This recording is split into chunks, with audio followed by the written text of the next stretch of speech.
Hello friends, આજે આપણે બનાવીશું રીંગણાનું શાક અને રોટલા. રીંગણાનું એવું સેટિંગ કરીશું કે ખાનારાઓ આંગળી ચટી જશે. તો ચલો આપણે બનાવવાનું શરૂ કરીએ. રીંગણા કાપતી વખતે બસ એટલું યાદ રાખજો કે અંદર કોઈ મહેમાન ના હોય, બાકી તો રીંગણા એકદમ ઇનોસેન્ટ છે. એક પેન લઈ લીધું છે, તેમાં આપણે તેલ એડ કરીશું, પણ આમાં તેલ થોડું વધારે કરશું કેમ કે રીંગણાના શાકમાં તેલ થોડું વધારે હોય છે.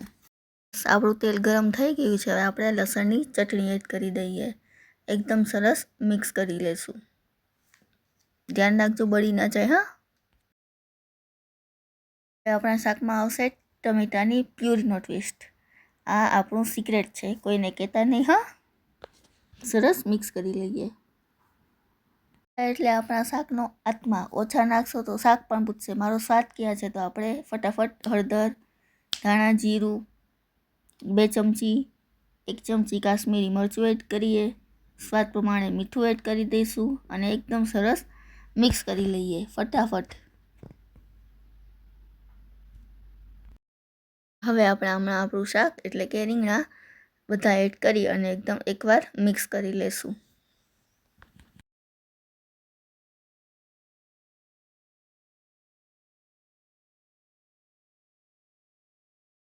શાક ચડવાની રાહ જોવી એટલે જીવનનું સૌથી મોટું તપ. ધીમા તાપે શાંતિથી જો ધીરજ ના હોય તો ઘડિયાળમાં ના જોશો. બરાબર ને? 10 મિનિટ આપણે શાક ચડવા દઈએ, પછી આપણે ચેક કરી લઈએ. તૈયાર છે આપણું રીંગણાનું શાક. તો ચલો હવે આપણે ફટાફટ રોટલા બનાવી લઈએ. વારો છે રોટલાના લોટનો. લોટ બાંધતા સમયે પાવર પ્લે ચાલુ રાખજો. અહીં જરાય કંજુસાઈ કરતા નહીં. પાણી એટલું જ નાખજો કે લોટ ખુશ રહે. વધારે નાખશો તો એ વહેવા લાગશે, પછી રોટલા નહીં પાપડી બની જશે. હવે રોટલા રાઉન્ડ બનાવવાના છે. ચેલેન્જ. જો ગોળ નહીં બને તો કહી દેજો કે આ રોટલો આધુનિક કલા છે.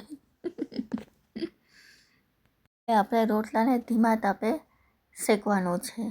જો ફૂલે તો અને હાઈફાઈ, અને ના ફૂલે તો સમજી લેજો કે રોટલો ગુસ્સે થઈ ગયો છે.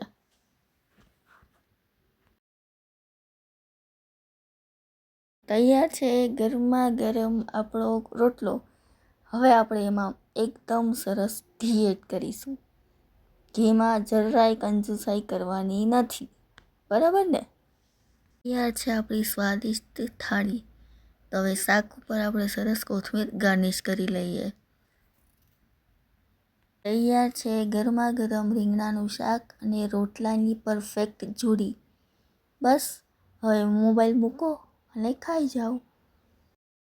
તમને અમારી રેસીપી ગમી હોય તો વિડીયોને લાઈક કરો, શેર કરો અને સબસ્ક્રાઈબ કરવાનું ભૂલતા નહીં. Thank you.